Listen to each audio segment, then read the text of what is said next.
Lubog po ba kayo sa utang? Nire-recommenda ko 'to mga bossing, dapat meron kayong ganito. Bakit kamo mga boss? Ito pa mga bossing ko ay may lucky coin. Basta lagi yung tatandaan, 'pag lubog ka sa utang, gagamit ka ng lucky coin.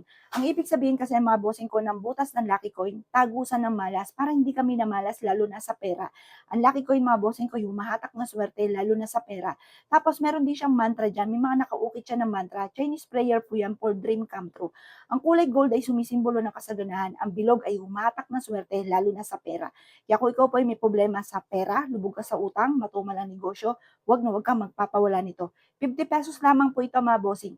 Ang ribbon na pula mga bossing ko ay nagtataboy ng malas at tumahatak na swerte. Ang padrible ay kontra kulam, palipad hangin at sumpa.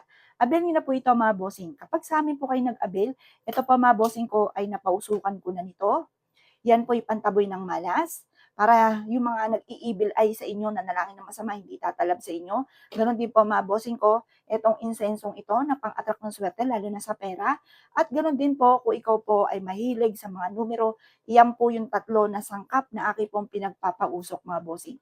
Avail niyo na po ito. Tapos ito pa mga bossing ko, yung langis mga bossing ko na may nakababad na iba't ibang klaseng mga pampaswerte, yan ang nilalagay ko sa aking mga pampaswerte. Tapos may kasama na itong panalangin na maging matagumpay kayo sa buhay.